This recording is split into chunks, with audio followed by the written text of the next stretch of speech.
Materialism never leads to godliness. Things are only obstacles that get in the way of an eternal perspective. We talk about mission. There will be some of our brothers tonight in places around the world on mission for God. They will starve to death tonight because of their confession of Christ. There are others that will live in places you wouldn't put your pigs for the sake of Christ.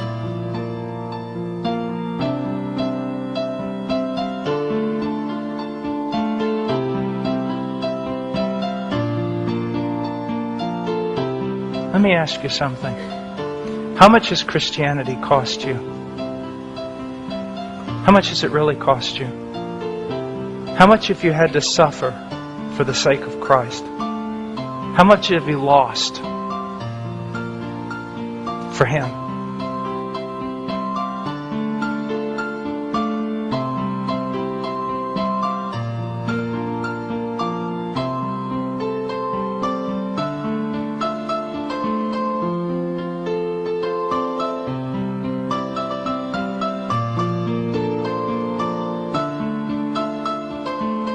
I'll always ask young people, what do you talk about most? There's your God. What do you think about most? There is your God. What do you have your eye set upon? There is your mission, and your God, and your heart, and your treasure.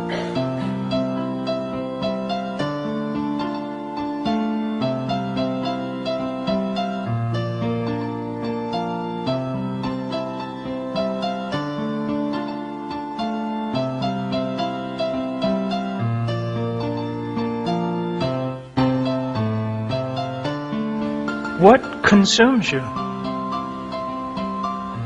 One of the worst things you can do is reduce Christianity down to a moral thing you do because it's what everyone else who is moral does. Talking about passion. We're talking about treasure.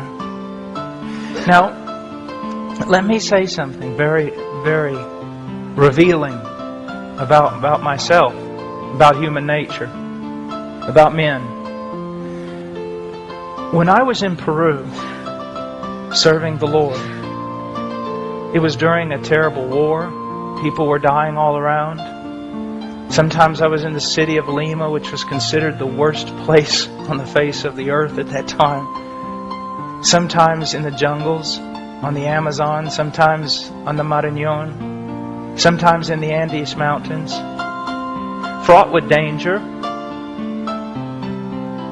People used to tell me, it must be so hard to live for Christ there. No. Easiest thing I've ever done was live for Christ there. Why? You have nothing. You have nothing but Christ. And if Christ doesn't save you that day, you won't be saved. If He doesn't feed you that day, you won't be fed. If He doesn't protect you, you will not be protected. There's nothing you can do in the arm of your own strength.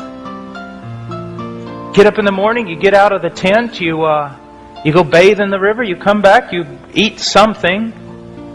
You go preach the gospel all day. You come home, you collapse in the tent, you wake up the next morning, you do it all over again.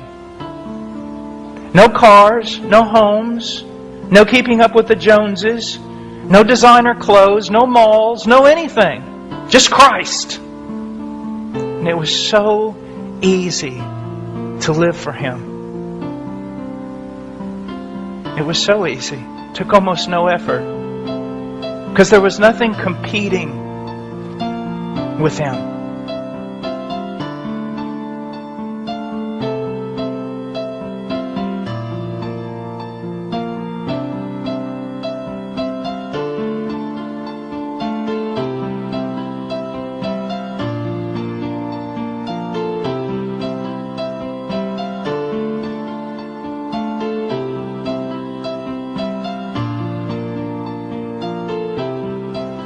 I feel like one of the worst things that ever happened to me, even though I know it isn't, because it is within the will of God. God called me to come back to the United States. Oh, it was hard. It was horrible. It still is. Try being in Peru and all that poverty, and then snap yourself out of there in 1 second and stand in the middle of a North American mall. It make you want to puke.